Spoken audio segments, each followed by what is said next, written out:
ہمارے تمام law enforcing agencies نے مل کر ایک بہت اچھی اسٹریٹجی بنا کر اس کا خاتمہ کیا اور عوام کو پھر دوبارہ سکون میسر ہوا۔ اس کے نتیجے میں جو اسلام آباد میں خاص طور پر اور پاکستان بھر میں عمومی طور پر اس کا جو معیشت کو نقصان پہنچا وہ آپ کے سامنے ہے۔ یہاں پر کئی دن سے کاروبار نہ ہونے کے برابر تھا، دکانیں بند تھیں، ٹریڈرز بیچارے وہ دہائیاں دے رہے تھے، جن کی فیکٹریاں تھیں وہ بیچارے بےحد پریشان تھے، اور جو دہاڑی دار مزدور تھے ان بیچاروں کا یعنی ان کے لیے ایک وقت کی روٹی پوری کرنی محال ہو چکی تھی۔ ہسپتالوں میں مریضوں کے لیے جو بے پناہ مشکلات بنی، اور اسی طریقے سے جو جڑواں شہر ہے وہاں پر بھی زندگی تقریباً معطل ہو چکی تھی۔ اس کا ایک بڑے کانٹیکس میں پاکستان کے اندر جو معیشت کو نقصان پہنچا وہ آپ سب کے سامنے ہے۔ ایک ہی میں آپ کو اگر انڈیکیٹر بتاؤں کہ ہمارا جو اسٹاک ایکسچینج ہے وہ آج سے چند دن پہلے 99,000 سے اوپر چلا گیا تھا، تقریباً 99,300 پوائنٹس پہ یہ تاریخی ایک اس کا ایک مقام تھا۔ صرف کل ایک دن میں یہ ان فسادیوں کی وجہ سے جو کہ پاکستان کی ترقی اور خوشحالی کے ایک پرماننٹ دشمن بن چکے ہیں، ان کی وجہ سے ایک دن میں اس اسٹاک ایکسچینج نے غوطہ کھایا اور تقریباً 4,000 پوائنٹس لوز کیے۔ اور آج پھر جب کل رات کو اللہ تعالیٰ کے فضل و کرم سے امن بحال ہوا تو آج پھر اسٹاک ایکسچینج نے دوبارہ اس میں ریلی کیا اور آج پھر 99,000 سے دوبارہ اوپر کراس کر چکا ہے۔ تو یہ وہ سینٹیمنٹ ہے ایک پرندے کی طرح، اگر پرندے کو اگر ذرا سا شور سنائی دے گا وہ اڑان بھرے گا اور دور چلا جائے گا اور واپس پھر کبھی نہیں آئے گا۔ اسی طریقے سے اسی مانند ہماری جو دنیا بھر میں یہ ایک مسلمہ اصول ہے کہ انویسٹمنٹ وہاں جاتی ہے جہاں امن سکون ہو اور جہاں ان کو منافع کمانے کے بہت اچھے مواقع میسر ہوں۔ تو میں سمجھتا ہوں کہ یہ ہے وہ ایک بہت ہی خطرناک روش جو کہ 2014 سے پہلے نہیں تھی۔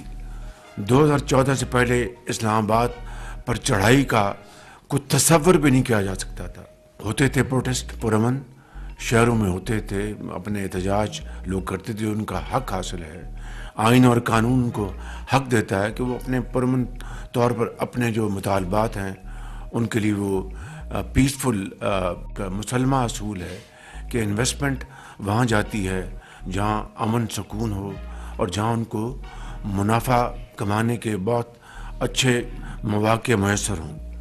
تو میں سمجھتا ہوں کہ یہ ہے وہ ایک بہت ہی خطرناک روش جو کہ 2014 سے پہلے نہیں تھی۔ 2014 سے پہلے اسلام آباد پر چڑھائی کا کوئی تصور بھی نہیں کیا جا سکتا تھا۔ ہوتے تھے پروٹیسٹ پرامن، شہروں میں ہوتے تھے، اپنے احتجاج لوگ کرتے تھے، ان کا حق حاصل ہے۔ آئین اور قانون کو حق دیتا ہے کہ وہ اپنے پرامن طور پر اپنے جو مطالبات ہیں ان کے لیے وہ پیسفل پروٹیسٹ لانچ کریں، مارچ کریں، وہاں کے کمشنر سے اجازت لیں اور پھر اس روٹ پر وہ جا کر پرامن احتجاج کر کے اس کو ختم کر دیں۔ 2014 پہلا وہ بدقسمت سال ہے جب یہ ایک انتہائی خطرناک روش کی بنیاد ڈالی گئی، اور آپ کو اس کا اچھی طرح علم ہے کہ پریزیڈنٹ شی جن پنگ پاکستان تشریف لا رہے تھے ستمبر 2014 میں، مگر یہاں پر جو 126 دن فسادیوں نے جو فساد اور یہاں پر جو تباہی کی، اور جس طرح کی غلیظ گفتگو کی، اور جس طرح یہاں پر گندگی اور غلاظت کے ڈھیر جمع کیے، وہ آج بھی ہمارے ذہنوں میں تلخ یادیں آج بھی یاد ہیں، اس کی محفوظ ہیں۔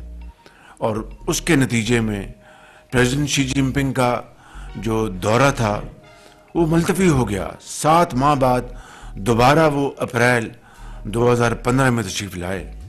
میں تفصیل میں نہیں جاتا، ابھی ایس سی او کی میٹنگ ہوئی، شنگھائی کانفرنس کی، یہاں پر اسلام آباد میں، پھر ان فسادیوں نے دوبارہ فساد میں جانے کا پورا پروگرام رچایا یہاں پر، اور یہاں تک کہ بعض ہمارے مہمان، بڑے دوست ممالک کے مہمان، وہ تشویش کی وہاں پر لہر دوڑی کہ ہم پاکستان کا دورہ کریں نہ کریں، اور پھر اس حوالے سے جو اس کی سیکیورٹی کے حوالے سے جو چیلنجز تھے اس کو ہم نے میٹ کیا الحمدللہ، ایک اجتماعی بصیرت اور ایک اجتماعی پلاننگ کے ساتھ۔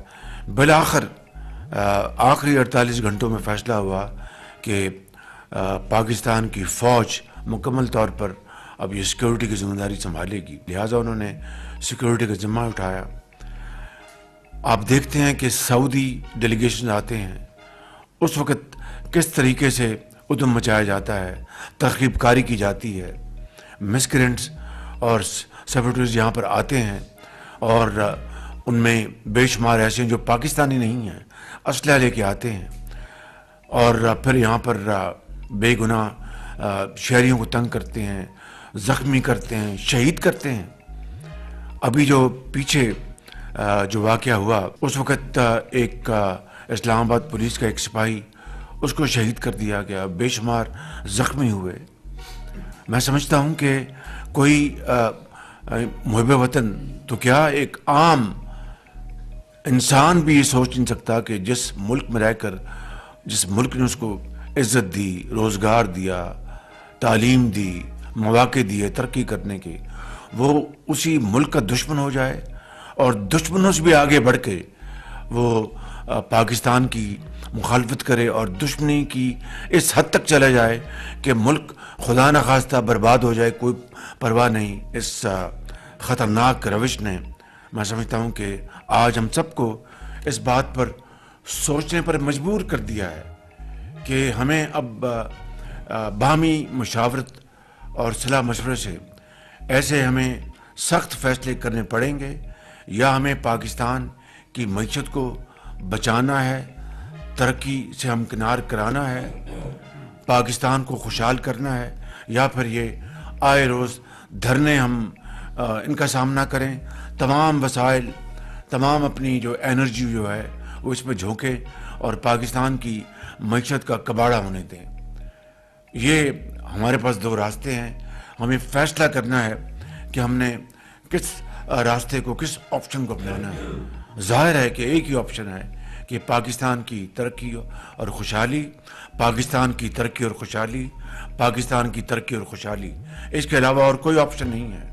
لہٰذا بطور وزیر اعظم پاکستان، بطور اس کابینہ کے آنریبل ممبرز، بطور ایک پارلیمنٹ، بطور مقننہ، بطور ایگزیکٹو، ہمیں اور انسٹیٹیوشنز، ہمیں مل کر یہ فیصلہ کرنا ہے کہ ہمیں آج کے بعد ان فسادیوں کو، پاکستان کے دشمنوں کو اب مزید موقع ہمیں نہیں دینا چاہیے۔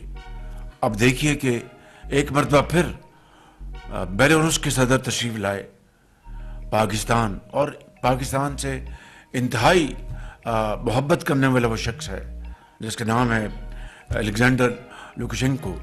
آج میں ان کو سی آف کر کے آیا ہوں، اور کل اسی کمرے میں ان کے ساتھ بڑی ایکسٹینسو ڈسکشن ہو رہی تھی، اور وہ خود آگے بڑھ کے کہہ رہے تھے کہ وزیر اعظم یہ ایم او یوز کو چھوڑیں، ایگریمنٹس کریں، اور اس کے اوپر ہم عملی جو اس کا جو خاکہ ہے اس کو تشکیل دیں، اور پھر اس کو عمل کریں۔ اور فیصلہ ہوا کہ اسی مہینے ہمارا ایک وفد جائے گا دسمبر میں اپنا مینسک، وہاں پر جا کر کاؤنٹر پارٹ سے تیاری کر کے یہاں سے وہاں پر فائنل وہاں پر حتمی شکل دیں گے، اور انشاءاللہ فروری میں پریزیڈنٹ آف بیلاروس اور پرائم منسٹر آف پاکستان کے درمیان معاہدے ہوں گے، جس میں ایگریکلچرل امپلیمنٹس، ایگریکلچرل مشینری اور زراعت کے علاوہ دوسرے جو شعبے ہیں ان سے فائدہ اٹھا سکتے ہیں سرمایہ کاری کے حوالے سے. یہاں پر بیٹھ کے یہاں پر گفتگو ہو رہی تھی اور یہ فیصلے ہو رہے تھے. وہاں پر ایک جنگ کا ایک سما تھا. وہاں پر اپنا جو یہ فسادی ہیں اپنے ساتھ ہتھیار لے کے آئے تھے، بندوقیں لے کے آئے تھے. ہمارے رینجرز کے جوان وہ شہید ہوئے، پولیس کا جوان شہید ہوا، اور درجنوں ہمارے جو پولیس کے سپاہی ہیں وہ زخمی ہوئے. اب بتائیں کہ ہر روز اگر یہ یہاں پر ایک فساد کا ایک میدان لگے گا جنگ کا، تو یہ توانائیاں پھر آپ اپنی معاشی بحالی کے لیے خرچ کریں گے یا ان فسادیوں کو روکنے کے لیے کریں گے؟ تو آج ہمیں قوم کو فیصلہ کرنا ہے کہ ہم نے کس طرف جانا ہے. اس قوم کو لے کر 77 سال بعد اگر آج بھی ہم قرضوں میں جکڑے ہوئے ہیں، 77 سال بعد ہماری جو معیشت ہے ابھی بھی یعنی اب تو اللہ تعالیٰ کا شکر ہے، لاکھ لاکھ شکر ہے کہ آہستہ آہستہ وہ استحکام کی طرف جا رہی ہے. لیکن جو ہچکولے آئے دن جو اس ناؤ کو دیے جاتے ہیں، وہ اس کی کس کی ذمہ داری ہے؟ کوئی پوچھنے والا ہے؟ میں سمجھتا ہوں کہ اگر 9 مئی کے جو مجرم ہیں ان کو اگر عدالتیں کڑی سزائیں وقت پر دے دیتی تو آج ہمیں یہ دن نہ دیکھنا پڑتا. اور جو قانون کو ہاتھ میں لے کر جو قانون کی دھجیاں اڑائی گئیں ان کو قرار واقعی سزائیں ملتی تو آج ہمیں یہ دن نہ دیکھنے پڑتے. یہ ہیں وہ حالات میں سمجھتا ہوں جس کا نہ صرف مجھے، آپ کو، پوری قوم کو آج اس کا نہ صرف سامنا ہے، ہمیں بہت ارک ریزی کے ساتھ اس کے اوپر سوچ بچار کر کے فیصلہ کرنا ہے کہ ہم نے آگے کس طرح بڑھنا ہے. میں دل کی اتھاہ گہرائیوں سے میں شکریہ ادا کرنا چاہتا ہوں اسلام آباد پولیس کا، رینجرز کا، پنجاب پولیس کا، سندھ کی پولیس کا اور لا انفورسنگ ایجنسیز کا، جنہوں نے مل کر اس تازہ ترین حملے کو ان کو ڈیفیٹ کیا، شکست دی اور ان کو دھکیلا. کل رات پورا اسلام آباد ان سے خالی کرایا گیا. ابھی دیکھیں کہ کے پی میں کس طریقے سے دہشت گردی نے وہاں پر سر اٹھا رہی ہے، کس طریقے سے بلوچستان میں جو انسرجنسی ہے وہ سر اٹھا رہی ہے، کس طریقے سے کرم ایجنسی میں درجنوں بے گناہ لوگ شہید ہو گئے، درجنوں. چاہیے تو یہ تھا کہ کے پی کی حکومت کو پورا اپنا فوکس، پوری توجہ وہاں پر پارا چنار میں، کرم میں لا اینڈ آرڈر کو ٹھیک کرنے کے لیے کرتے. انہوں نے نہ صرف ان کو اپنا زندگی کے اندھے تھپیڑوں کے حوالے کر دیا، خود بندوقیں لے گئے، اپنے سرکاری وسائل استعمال کرتے ہوئے اسلام آباد پر پوری طرح دوبارہ لشکر کشی کی. یہ پاکستان اس لیے قائد اعظم نے بنایا تھا، اس لیے لاکھوں لوگوں نے جانوں کے نذرانے پیش کیے تھے، تب جا کر پاکستان مارج وجود میں آیا ایک نعمت کے طور پر. اور آج اگر ہم اس کفران نعمت کریں تو میں سمجھتا ہوں کہ اس سے زیادہ ہم نہ اس قوم کے ساتھ زیادتی کر سکتے ہیں، نہ اور ان روحوں کے ساتھ زیادتی کر رہے ہیں. ان کو تب سکون پہنچے گا جب صحیح معنوں میں یہ پاکستان حضرت قائد اعظم کا پاکستان بنے گا اور قرآن کریم کے جو احکامات ہیں اس کے مطابق ہم زندگی بسر کریں. آج غریب آدمی کو پوچھیں، زندگی اس کے اوپر تنگ ہو چکی ہے. وہ نہ اپنے بچوں کو اسکول بھیج سکتا ہے، نہ ہسپتال جا سکتا ہے، نہ اپنے لیے وہ روٹی کما سکتا ہے کہ بچوں کو کما کر وہ روٹی، دال روٹی کھلائے. اور یہاں پر قطن کوئی پرواہ نہیں اور دھاوا بول دیں اور کس طریقے سے وہ غلیظ زبان استعمال کر رہے ہیں، دھمکیاں دے رہے ہیں. تو میں سمجھتا ہوں کہ یہ آج کی میٹنگ یہ انتہائی اہم ہے. میں نے آج صرف ایک 1 پوائنٹ ایجنڈا رکھا ہے تاکہ میں اپنی معروضات کے بعد میں آپ کو بھی پہلے پریزنٹیشن ہوگی، پھر میں آپ کو بھی موقع دوں گا. میں یہاں پر جس طرح میں نے یہاں پہ تمام اپنی سپاہ کا، اسلام آباد پولیس کا، رینجرز کا، ان کے ہیڈز کا، پنجاب پولیس کا، سندھ پولیس کا، ان کے وہاں کی حکومت کا اور ان کے سربراہوں کا میں شکریہ ادا کرنا چاہتا ہوں. وہیں پر میں انٹیریئر منسٹر کا شکریہ ادا کرنا چاہتا ہوں، ان کے انٹیریئر سیکرٹری کا، ان کی پوری ٹیم کا، جنہوں نے دن رات ایک کیا، اس کے لیے پوری محنت کی. اسی طریقے سے ہمارے جو انفارمیشن منسٹر ہیں اطاعت تارڑ صاحب، انہوں نے بڑی اچھے طریقے سے جو یہ مناظر دکھائے تاکہ قوم کو حقائق کا پتہ چلے. مگر یہاں پر میں یہ بات مکمل نہیں ہوتی، جو ہماری انٹیلیجنس ایجنسیز ہیں ان کی ہمیں بھرپور معاونت رہی کہ جو ہمارے سپہ سالار ہیں انہوں نے اسلام آباد کے اوپر جو لشکر کشی تھی، یہ بھی اور ماضی میں بھی، اور اس بار خاص طور پر انہوں نے پورا تعاون کیا، پوری مدد کی. اور اللہ تعالیٰ کے فضل و کرم سے یہ جو سرکشی تھی، یہ چڑھائی تھی اپنے ہی دارالخلافہ کے خلاف، اس نے وہ دم توڑ گئی کل رات کو. لیکن ہر روز ایسا نہیں ہوگا، نہ ہم اس کے متحمل ہو سکتے ہیں. We can't afford to sap our energies and our resources on a daily basis. تو اس لیے میں سمجھتا ہوں اس کے لیے ہمیں بڑی سنجیدگی کے ساتھ اس کے اوپر ہمیں گفتگو کرنی چاہیے.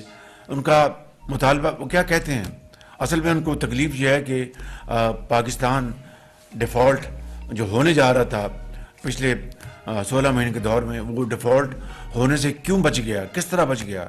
بھائی عقل کے اندھو، جو کولیشن گورنمنٹ کے جو تھی پولیٹیکل پارٹیز، انہوں نے اپنا پولیٹیکل کیپٹل انہوں نے جھونک دیا.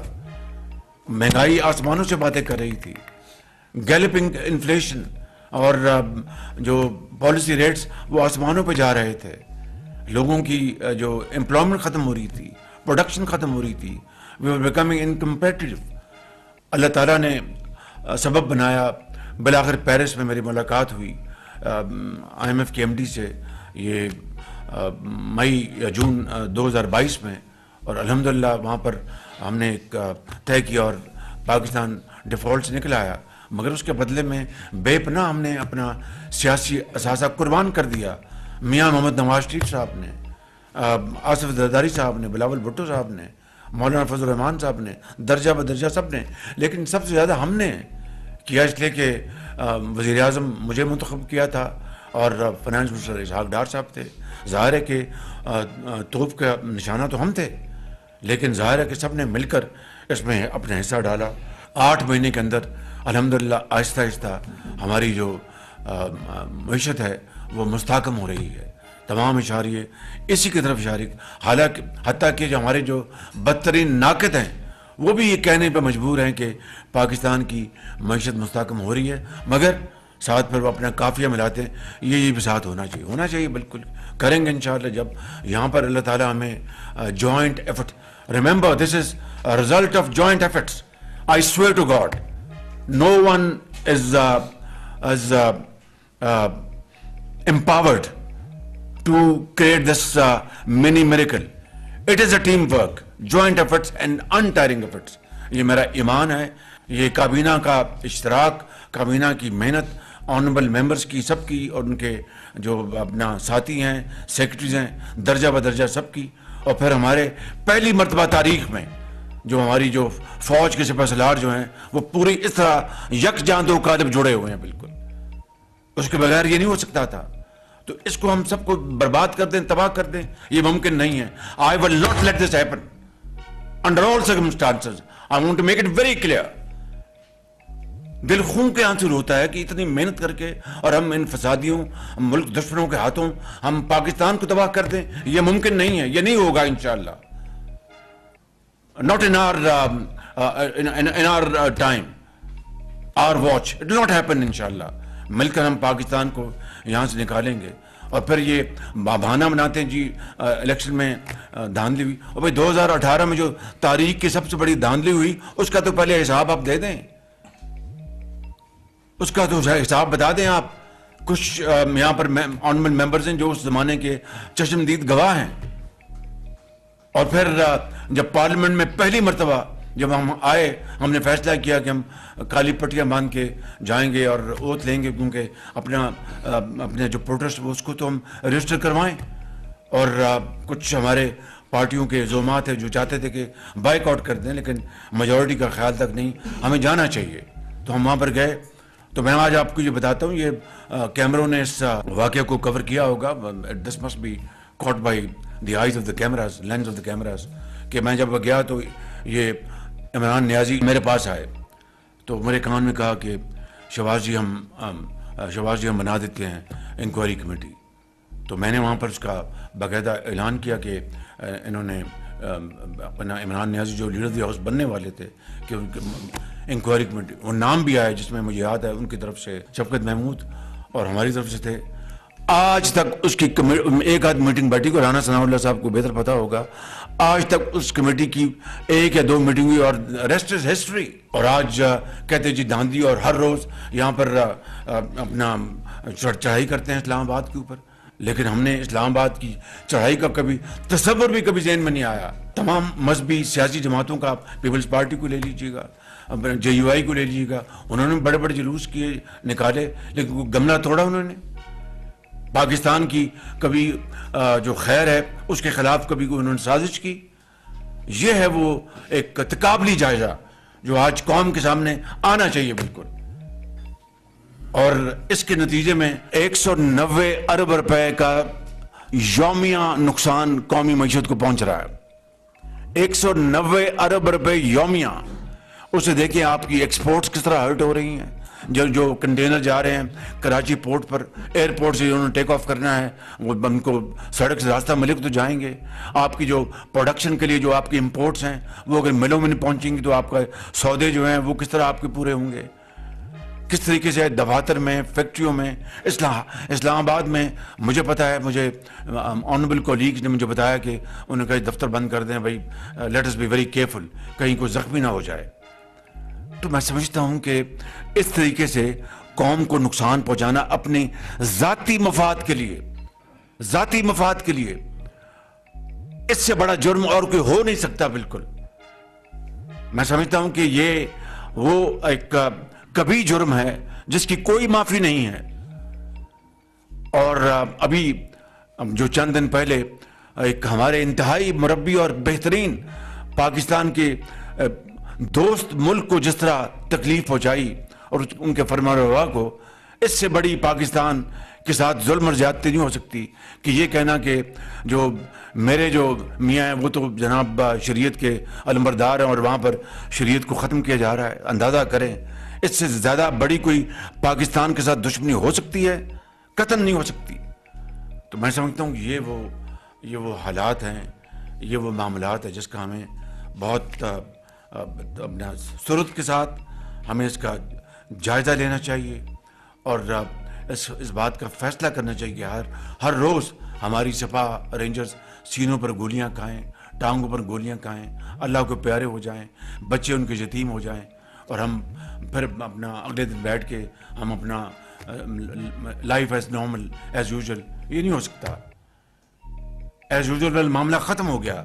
ہمیں اب بالکل پرویکٹیو ہمیں سوچنا ہوگا اور فیصلہ کرنا ہوگا، کیونکہ یہ کوئی تحریک نہیں ہے، یہ تخریب کاری ہے، یہ تحریک نہیں ہے، یہ تخریب ہے بالکل۔ میں آپ کو بالکل درد دل سے عرض کر رہا ہوں، یہ فتنہ ہے، فتنہ۔ سیاست میں تخریب کاری، فتنے کی کوئی گنجائش نہیں ہوتی۔ سیاسی پارٹیاں اپنا ایک ہراول دستے کے طور پر اپنا رول ادا کرتی ہیں، قومی ترقی اور خوشحالی میں اپنا پوائنٹ آف ویو دیتی ہیں، نہ کہ گالی گلوچ، نہ کہ گولیوں اور کلاڑوں سے اپنا جا کے لوگوں کو زخمی کریں، گالیاں دیں، ملک کے اندر ایک فساد پیدا کریں، پاکستان کے دوست ممالک کو ناراض کریں۔ یہ کہاں کی سیاست ہے؟ یہ جتھا بندی ہے، اور اس کا ہمیں ہر صورت خاتمہ کرنا ہوگا۔ تو یہ وہ چند معاملات تھے جو کہ میں چاہتا تھا کہ آج میں آپ کی خدمت میں عرض کروں۔ اسی طرح جو صحافی ان کا ساتھ نہیں دیتے ان کو گالیاں، نیشنل جو پریس کلب ہے اس کے اوپر دھاوا بولنا، یہ ان کی جمہوریت، میں سمجھتا ہوں کہ یہ فسطائیت ہے، ورسٹ کائنڈ آف یہ یہ ہے اپنا نظام جو کہ ایک زمانے میں اس کو ہٹلر کے نام سے موسوم تھا، اٹلی میں مسولینی کے نام سے موسوم تھا، یا مارشل جوزف اسٹالن تھا، یہ اس سے بڑھ کر کوئی یہاں پر پیدا ہو گئے ہیں، تو یہ ملک اس طرح نہیں چل سکتا۔ لہٰذا میں سمجھتا ہوں کہ ہمیں اس کے اوپر آج بیٹھ کر پوری طرح اس کے اوپر ہمیں عرق ریزی کرنی چاہیے۔ اسلام آباد ہائی کورٹ آرڈر دیتی ہے کہ جناب ان کو یہ نہ آنے دیا جائے، باقاعدہ ایک پالیسی رولز ایشو ہو چکے ہیں کہ آپ اجازت لیں گے، بغیر اجازت کے اسلام آباد ہائی کورٹ کی دھجیاں اڑائی گئیں، دھجیاں، اور یہاں پر ان کو کہا گیا کہ زنجانی میں انہوں نے کہا انٹیریئر منسٹر کہ آپ بیٹھ جائیں اور وہاں پر جلسہ کر لیں، ہاں کر کے پھر انہوں نے اس کو ریوٹ کیا۔ تو کہنے کا مقصد یہ ہے کہ ایک شخص تلا ہوا ہے اپنی ذات کو پاکستان سے اوپر لے جانے کے لیے، پاکستان کو قربان کرنے کے لیے، تو پاکستان کو کسی صورت بھی قربان انشاءاللہ نہیں ہونے دیں گے، اس ہاتھ کو توڑ دیں گے جو پاکستان کو قربان کرنا چاہتا ہے۔ تو میں ان الفاظ کے ساتھ میں اپنی بات کو ختم کرنا چاہتا ہوں۔ اس جو سب سے جو تازہ واقعہ جو ہوا ہے وہ دل خون کے آنسو ہوتا ہے کہ یہاں پر بیٹھے تھے ہم کل اور گفتگو کر رہے تھے کس طرح ہم نے پاکستان میں سرمایہ کاری آنی ہے، ٹریکٹرز بنانے ہیں، کسانوں کو ٹریکٹرز دینے ہیں، اور مشینری ایگریکلچرل امپلیمنٹس بنانی ہے، اور دوسرے جو میدان ہیں بیلاروس کے ساتھ باہر وہاں پر اپنا شیلنگ ہو رہی تھی، وہاں پر گولیاں چل رہی تھیں، بے گناہ لوگوں کو زخمی کیا جا رہا تھا، یہ معاملہ کس طرح چلے گا؟ لہٰذا میں اس بات پر اپنی بات ختم کرتا ہوں اور آپ سب کو گزارش کروں گا کہ شہداء کے لیے آپ ہاتھ اٹھائیں۔